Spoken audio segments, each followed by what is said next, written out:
Il était une fois une famille qui croyait encore en la justice. Une famille comme tant d'autres, ancrée dans les collines du Luberon, où les lavandes ondulent sous le vent chaud de l'été et où le passé se transmet comme un héritage sacré. Les Dupont.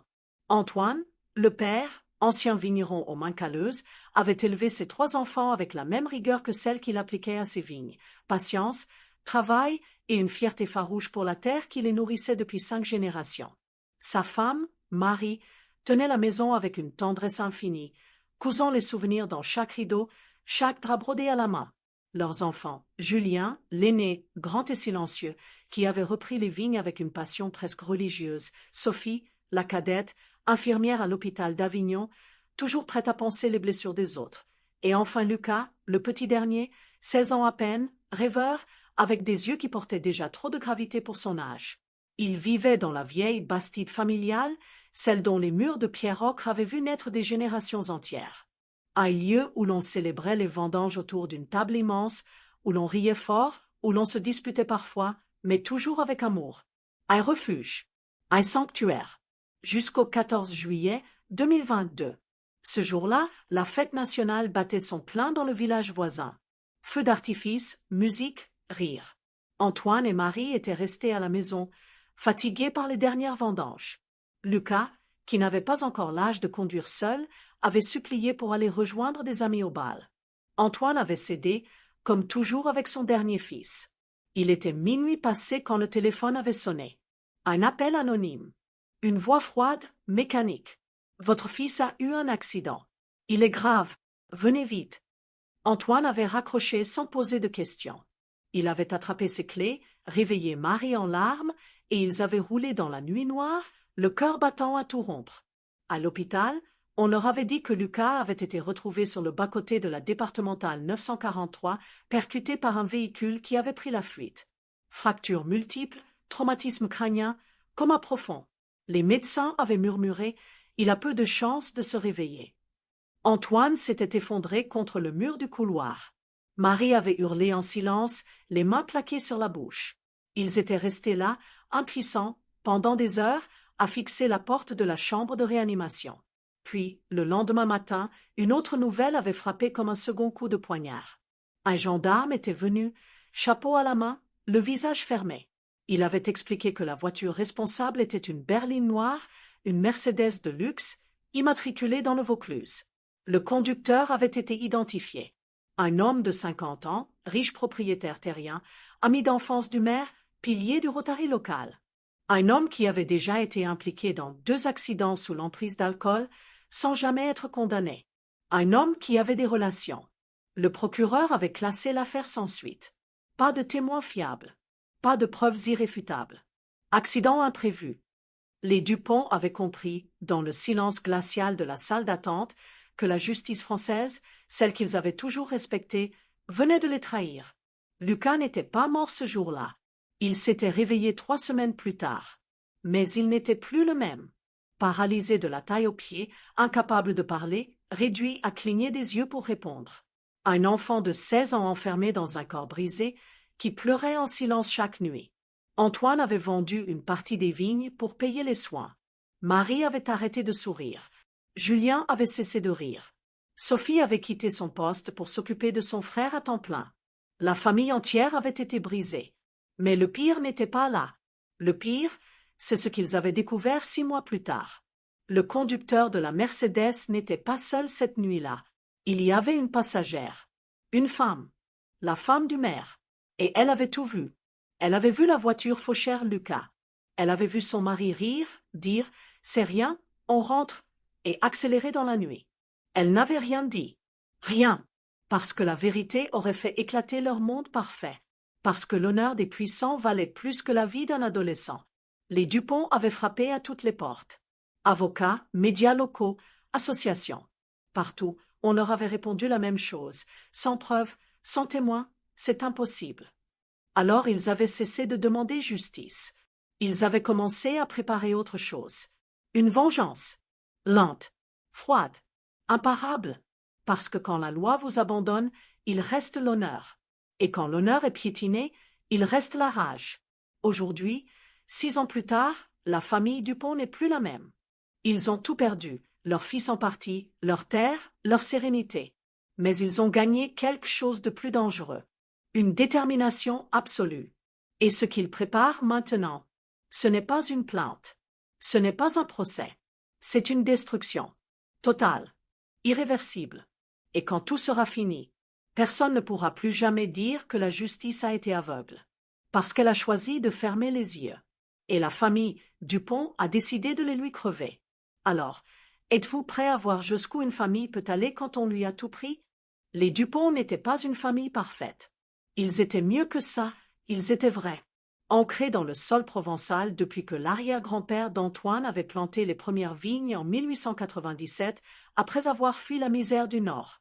La Bastide, bâtie en 1782 sur les ruines d'une ancienne ferme templière, portait encore les marques de ces générations, les initiales gravées dans la pierre du linteau, les traces de balles de la résistance que le grand-père racontait à voix basse aux enfants, les photos jaunies accrochées dans le couloir, où l'on voyait des hommes en chemise blanche tenant des vendanges triomphantes. Antoine, à 58 ans, était le gardien de cette mémoire. Grand, épaules larges, cheveux poivre et cils coupés ras, il parlait peu, mais quand il parlait, c'était pour transmettre. Il avait repris le domaine à 20 ans, après la mort prématurée de son père. Il avait transformé les 12 hectares en une exploitation respectée, produisant un rosé qui gagnait des médailles dans les concours régionaux. Les bouteilles portaient le nom Château Dupont Héritage 1897. Il ne vendait pas aux grandes maisons. Il vendait à ceux qui comprenaient, des restaurants étoilés de Paris, des cavistes passionnés, des familles qui revenaient année après année. Marie, sa femme, était le cœur battant de la maison. Originaire d'un petit village du Vaucluse, elle avait rencontré Antoine à 18 ans lors d'une fête des vendanges. Elle avait tout de suite aimé cet homme qui sentait la terre et le vin.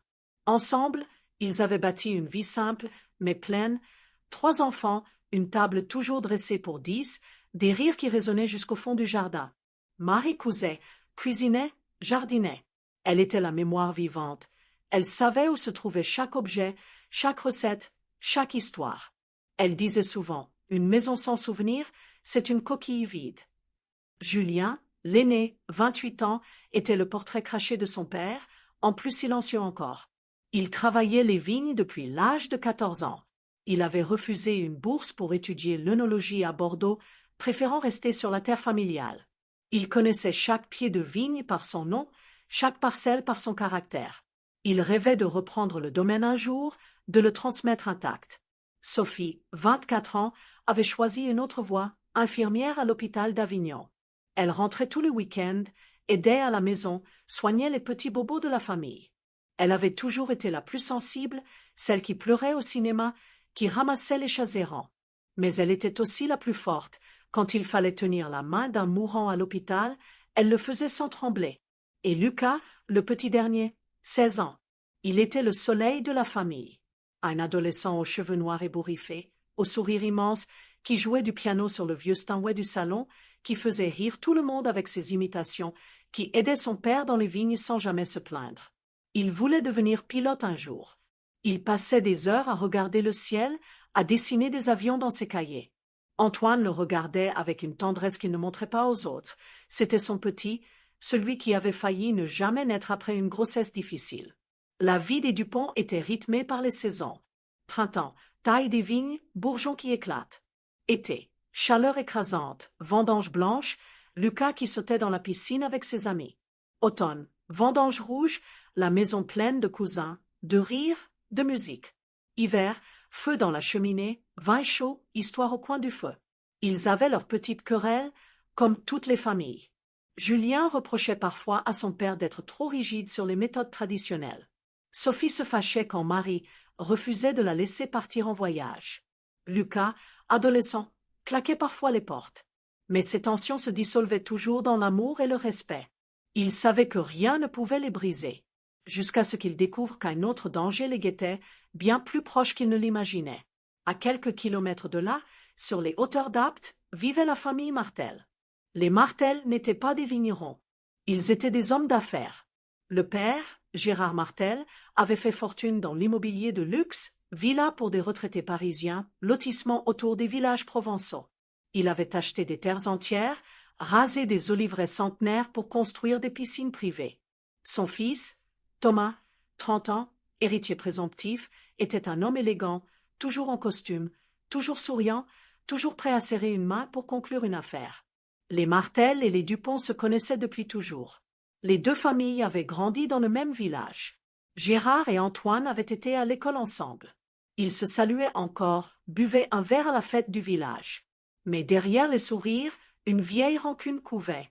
30 ans plus tôt, le père d'Antoine avait refusé de vendre une parcelle de vigne à Gérard, qui voulait y construire une résidence.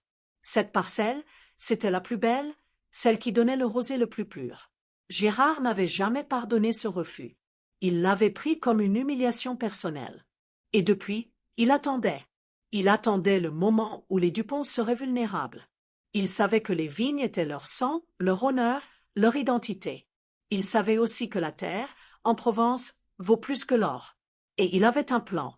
Un plan qui passait par la route départementale 943, par une nuit de fête nationale, par une Mercedes noire lancée à toute vitesse. Les Dupont ne le savaient pas encore. Ils croyaient que leur équilibre était éternel. Mais l'équilibre, en réalité, n'était qu'une illusion fragile. Et quand il se brise, il ne laisse derrière lui que des éclats tranchants. Prêt à voir comment une simple soirée d'été a transformé une famille heureuse en un clan prêt à tout pour récupérer ce qu'on lui a volé. Les mois qui suivirent l'accident furent un long naufrage. Lucas rentra à la maison après 5 mois d'hôpital. Il ne marchait plus. Il ne parlait plus. Seuls ses yeux, immenses et noirs, disaient encore quelque chose. Il disait la peur, la honte, la rage contenue. Chaque matin, Marie le soulevait du lit avec une tendresse qui ressemblait à de la douleur physique. Elle le lavait, l'habillait, le nourrissait à la petite cuillère. Elle chantait doucement des berceuses qu'il écoutait quand il était bébé, mais sa voix se brisait toujours à la fin. Lucas pleurait sans bruit, des larmes qui coulaient sans qu'il puisse les essuyer. Antoine, lui, s'était muré dans le silence. Il sortait à l'aube pour les vignes, mais il n'y travaillait plus vraiment. Il fixait les rangs de cèpes comme s'ils allaient lui rendre son fils. Les vendanges de l'année suivante furent catastrophiques. Julien avait beau diriger les saisonniers, Antoine restait assis sur le muret de pierre, les yeux perdus. La production chuta de moitié. Les clients habituels, sentant le vent tourner, commencèrent à réduire leurs commandes. Sophie avait quitté son poste à l'hôpital. Elle ne supportait plus de voir des enfants brisés sur des lits d'hôpital. Elle disait, chaque fois que je vois un gamin en réa, c'est Lucas que je vois. Elle s'était installée définitivement à la Bastide. Elle gérait les soins, les rendez-vous avec les kinés, les médecins. Elle avait perdu 10 kilos en 3 mois. Ses cheveux, autrefois brillants, étaient devenus ternes. La maison, autrefois pleine de vie, s'était vidée. Plus de cousins aux vendanges. Plus de rire autour de la table. Le vieux Steinway du salon restait fermé. Lucas ne pouvait plus jouer. Ses doigts, autrefois si rapides, tremblaient sans force. Et puis il y eut la première trahison visible. 6 mois après l'accident, un matin d'octobre, un huissier se présenta à la porte. Il portait un dossier épais.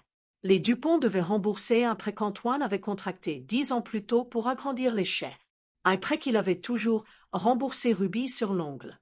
Mais la banque, une filiale d'un grand groupe parisien, avait revu les conditions. Intérêt majoré. Échéance s'accélérait. Antoine avait refusé de signer un nouveau contrat, arguant qu'il payait toujours à temps. La banque avait alors décidé de saisir les biens. Les Dupont apprirent que le prêt avait été racheté par une société discrète, Martel Immobilier. Gérard Martel, le père de Thomas. Antoine avait frappé du poing sur la table ce soir-là. Pour la première fois depuis l'accident, il avait crié « Ils veulent nous enterrer ». Marie avait pleuré sans bruit, comme toujours. Julien avait proposé de vendre une parcelle. Sophie avait dit « On peut se battre ». Mais Antoine savait. Il savait que Martel n'en avait pas fini. Quelques semaines plus tard, les rumeurs commencèrent dans le village. On disait que les Dupont étaient finis, que le domaine était à vendre, que Lucas n'était qu'un accident de la route, comme il y en a tant. Certains évitaient Antoine dans la rue. D'autres lui serraient la main avec un sourire faux. La communauté, qui avait été leur force, se transformait en un mur de silence. Puis vint la deuxième vague. Un matin de janvier, un camion de déménagement s'arrêta devant la Bastide. Des ouvriers déchargèrent des panneaux. Terrain à vendre 12 hectares, projet d'aménagement résidentiel de luxe. Les panneaux étaient plantés à la limite des vignes. Antoine les avait arrachés à main nue. Il avait hurlé dans le vent froid. Personne n'était venu l'aider. Martel avait acheté la parcelle voisine, celle qu'il convoitait depuis 30 ans. Il avait obtenu un permis de construire pour 30 villas. Les travaux commenceraient bientôt. Les bulldozers passeraient à quelques mètres des vignes du pont. Le bruit, la poussière, la pollution. Tout était calculé pour les étouffer. Antoine avait essayé de porter plainte. Le maire, ami de Martel, avait classé l'affaire. C'est légal. Sophie avait contacté des associations écologistes. On lui avait répondu, trop tard. Le permis est accordé. Julien avait tenté de négocier avec Martel. Il avait été reçu par Thomas dans un bureau vitré surplombant la vallée. Thomas avait souri. Votre père a toujours été têtu. C'est dommage. On aurait pu s'entendre. Il avait proposé de racheter le domaine entier pour une somme dérisoire. Julien avait refusé. Thomas avait haussé les épaules. Vous verrez, la vie est chère quand on est seul. Et puis, il y eut le pire. Lucas, un soir d'avril, avait réussi à attraper un couteau sur la table. Il avait essayé de se taillader les poignets. Marie l'avait découvert à temps. Elle avait hurlé pour la première fois depuis l'accident. Un cri primal qui avait résonné dans toute la maison. Lucas avait été hospitalisé en urgence psychiatrique. Les médecins avaient dit il a perdu l'envie de vivre. Ce soir-là, dans la cuisine, les 4 membres valides de la famille s'étaient assis autour de la table. Antoine avait parlé pour la première fois depuis des mois. Sa voix était rauque, cassée. On ne peut plus attendre la justice. Elle n'existe pas. Julien avait hoché la tête. Sophie avait pleuré. Marie avait fixé le vide. Antoine avait continué. Ils nous ont pris notre fils, notre terre, notre honneur. Maintenant, ils veulent notre avenir. Mais nous sommes encore là, et nous avons encore des mains, et nous avons encore du sang, et nous avons encore la rage. C'est ce soir-là que la décision fut prise. Pas dans la colère aveugle, dans la froideur absolue. Ils commencèrent par observer. Julien se rendit en ville, acheta un ordinateur d'occasion. Il apprit les bases d'Internet, des recherches, des traces numériques. Il passa des nuits entières à fouiller. Il trouva des photos de la soirée du 14 juillet. Des selfies sur les réseaux sociaux. Thomas Martel, souriant, une coupe de champagne à la main. Sa mère, la femme du maire, à ses côtés. Elle portait une robe rouge. Elle riait. Elle n'avait pas l'air de quelqu'un qui venait de voir un enfant mourir. Sophie, grâce à ses contacts à l'hôpital, obtint des copies de rapports médicaux. Elle découvrit que le conducteur, le père de Thomas, avait été vu ce soir-là par un urgentiste. Il était ivre, mais le rapport avait été modifié. Effacé. Antoine contacta un ancien camarade de régiment, un homme discret qui vivait dans l'ombre depuis des années. Un homme qui savait faire disparaître des traces ou en créer de nouvelles. Il lui donna une enveloppe. On n'a pas beaucoup d'argent, mais on a notre honneur. Marie, elle, resta auprès de Lucas. Mais chaque soir, quand il s'endormait, elle sortait dans le jardin. Elle regardait les étoiles. Et elle murmurait « Ils paieront ». Les mois devinrent des années.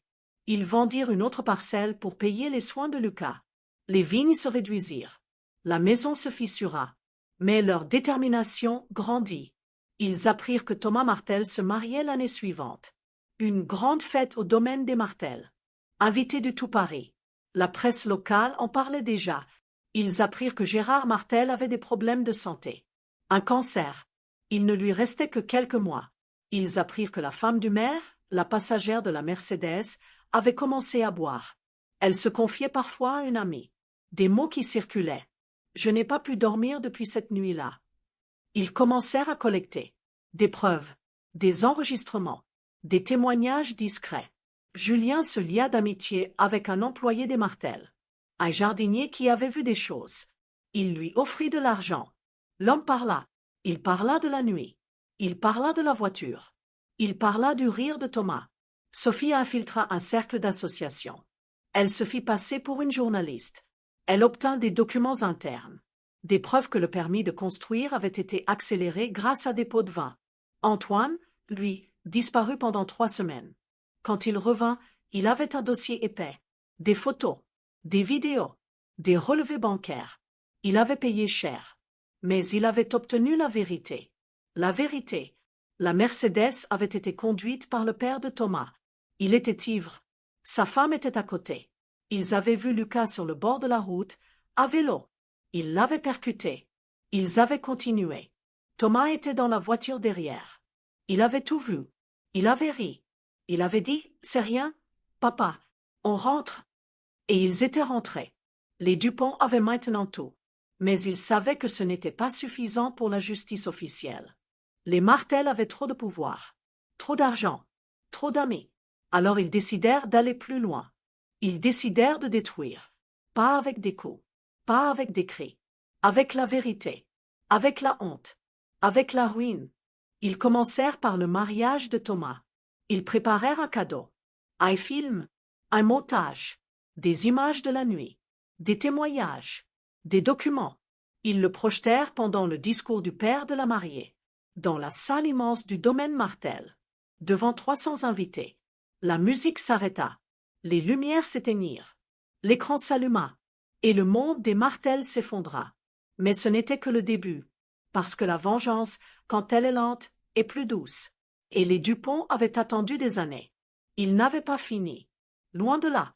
La nuit du mariage ne fut que la première fissure. Ils savaient que le vrai feu viendrait plus tard. Et quand il viendrait, il consumerait tout, jusqu'aux cendres, jusqu'à ce qu'il ne reste plus rien, pas même le souvenir d'un nom. Et dans le silence qui suivrait, on entendrait enfin la voix de Lucas, pas avec des mots, avec la justice qu'on lui avait refusée. La question n'était plus de savoir s'ils iraient jusqu'au bout. La question était, à quel point les Martel allaient-ils souffrir avant de disparaître? Le 21 juin 2025, jour le plus long de l'année, la nuit fut plus sombre que jamais dans les collines du Luberon. Le domaine des Martel, illuminé par des centaines de guirlandes électriques, vibrait au son d'un orchestre symphonique. 300 invités en tenue de gala déambulaient dans les jardins où les fontaines dansaient sous des projecteurs. Thomas Martel, 35 ans, marié depuis moins d'une heure, levait sa coupe de champagne vers le ciel étoilé. Sa femme, une héritière parisienne au sourire figé, se tenait à son bras. Gérard Martel, le patriarche, était là aussi, assis dans un fauteuil roulant, le visage émacié par la maladie, mais le regard toujours arrogant. Sa femme, la passagère de la Mercedes noire, portait la même robe rouge que cette nuit-là, 3 ans plus tôt. Elle buvait trop. Elle riait trop fort. La famille Dupont n'était pas invitée, mais elle était là. Julien avait infiltré le personnel. Il portait la veste noire des serveurs, un plateau à la main. Sophie s'était glissée parmi les invités en robe de soirée, une invitation falsifiée à la main. Marie était restée à la Bastide avec Lucas. Antoine, lui, attendait dans l'ombre, à l'entrée du domaine, moteur coupé, phares éteints.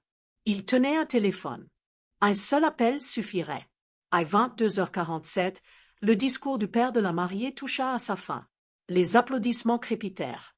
Les lumières baissèrent pour un diaporama de photos de la mariée. L'écran géant, installé au-dessus de la piscine, s'alluma. Mais ce n'était pas le diaporama prévu. Une vidéo commença, sans musique, sans titre, juste des images crues, filmées par un téléphone tremblant. La nuit du 14 juillet 2022. La départementale 943. La Mercedes noire qui surgit dans le faisceau des phares. Lucas, à vélo, sur le bas-côté. Le choc sourd. Le corps qui vole. Le rire de Thomas depuis la voiture qui suit. La voix de Gérard, c'est rien, on rentre. La femme qui pleure à l'arrière, mais qui ne dit rien. Le véhicule qui s'éloigne dans la nuit. L'écran passa à des documents. Rapports médicaux falsifiés. Relevés bancaires montrant les paiements de Gérard à la banque pour acheter le prêt des Dupont. Photos de pots de vin au maire. Enregistrements audio. La femme de Gérard, ivre, confessant à une amie. J'ai vu l'enfant, je l'ai vu, et je n'ai rien dit. La salle se figea. Les invités reculèrent. Des murmures devinrent des cris. Thomas lâcha sa coupe. Le verre explosa sur le marbre. Gérard tenta de se lever de son fauteuil, mais ses jambes ne le portèrent pas. Il s'effondra. Sa femme hurla, un cri qui n'avait rien d'humain. La mariée pleura dans les bras de son père. Et puis, les lumières s'éteignirent complètement. Dans le noir, Julien activa le deuxième écran, caché derrière la scène. Des images supplémentaires. La vie des Martel, filmée en secret pendant des mois.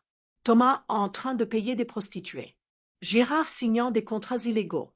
La femme du maire, seule dans sa chambre, avalant des cachets. Tout cela projeté en boucle, sans son, pour que le monde entier voie. Les invités se ruèrent vers les sorties. Les téléphones s'allumèrent. Les vidéos étaient déjà en ligne. Julien avait tout téléchargé sur des serveurs anonymes. Des liens partagés en direct sur les réseaux sociaux. Le hashtag Martel Trahison explosa en quelques minutes. Sophie s'approcha de la mariée. Elle lui murmura à l'oreille. « C'est pour Lucas. » Puis elle disparut dans la foule. Dehors, Antoine attendait toujours. À 23h12, son téléphone sonna. C'était Julien. C'est fait. Antoine démarra la voiture. Il roula lentement vers le domaine. Les invités fuyaient en courant. Certains pleuraient, d'autres criaient au scandale. Gérard Martel fut emmené par ambulance. Son cœur avait lâché au milieu du chaos. Il mourut sur la route, sans avoir pu prononcer un mot. Thomas fut arrêté le lendemain matin. Témoignages, preuves, vidéos. La justice, cette fois, ne pouvait plus fermer les yeux. La femme du maire fut interrogée. Elle craqua en quelques heures. Elle raconta tout. Elle pleura pendant des jours. Le domaine fut saisi. Les contrats annulés. Les villas de luxe jamais construites. Les terres rachetées par des promoteurs étrangers furent gelées. Mais la vengeance n'était pas terminée. Lucas, ce soir-là, était assis dans son fauteuil roulant, face à la fenêtre de la Bastide. Marie lui avait montré la vidéo en direct sur son ordinateur. Il avait cligné des yeux. Une larme avait coulé, puis une autre. Pour la première fois depuis 3 ans, il avait souri. Un sourire minuscule, presque imperceptible. Mais un sourire. Antoine rentra à l'aube. Il trouva sa famille dans la cuisine. Marie pleurait doucement. Julien serrait les poings. Sophie tenait la main de Lucas. Antoine s'approcha de son fils. Il s'agenouilla devant lui. Pour la première fois depuis l'accident, il parla directement à Lucas. Pas avec des mots. Avec ses yeux. Il lui dit tout ce qu'il n'avait jamais pu dire. « C'est fini. On t'a rendu justice. » Lucas cligna des yeux une fois. Lentement. Puis 2 fois. Plus vite. La famille resta là, dans le silence de l'aube. Le soleil se levait sur les vignes qui leur restaient.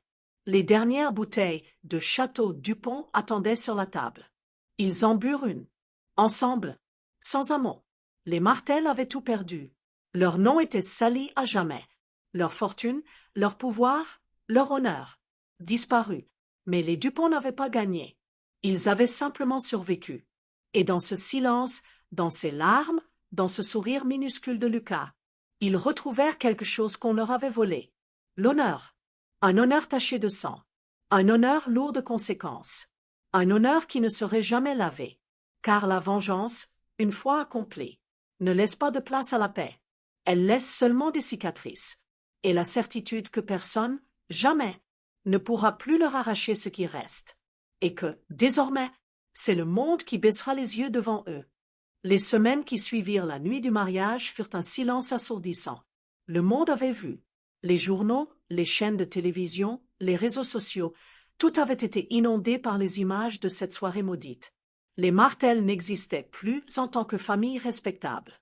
Gérard était mort avant même que l'ambulance ne franchisse les portes de l'hôpital. Thomas avait été condamné à 8 ans de prison pour délit de fuite aggravée, faux et usage de faux, corruption. Sa femme avait demandé le divorce le lendemain de l'arrestation, emportant avec elle ce qu'il restait de la fortune familiale. La femme du maire avait disparu du village, emmenée dans une clinique psychiatrique loin d'ici. Le domaine avait été saisi, vendu aux enchères pour payer les dettes et les indemnisations. Les Dupont n'avaient rien réclamé. Ils n'avaient pas besoin d'argent. Ils avaient eu ce qu'ils voulaient, la vérité exposée au grand jour. Mais la victoire avait un goût amer.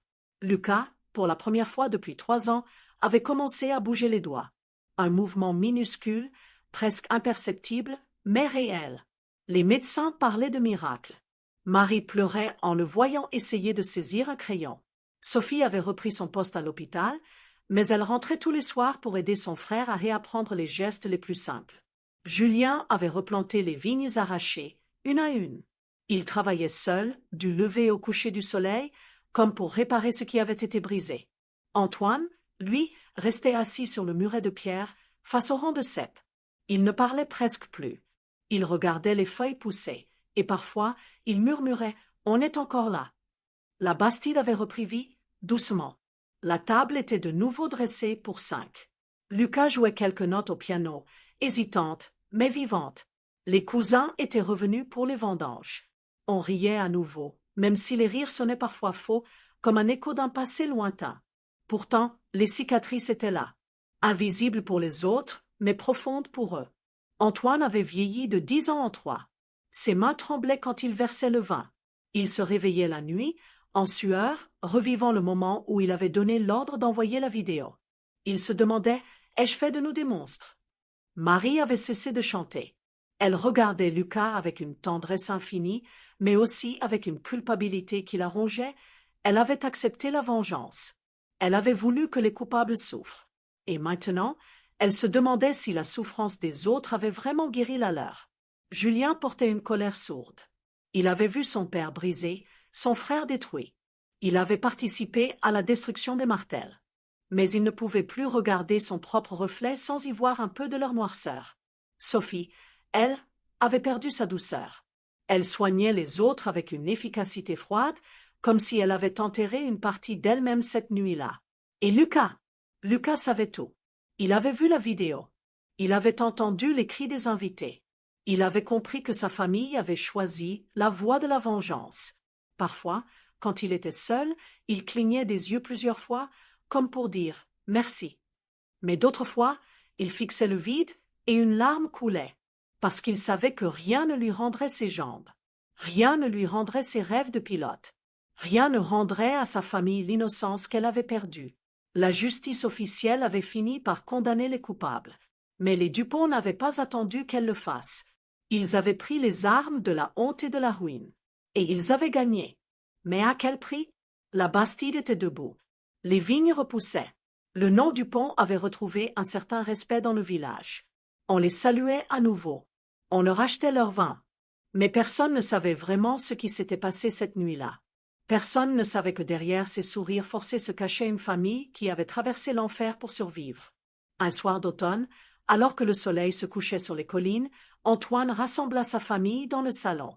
Il sortit une bouteille de Château Dupont, 1897, la dernière.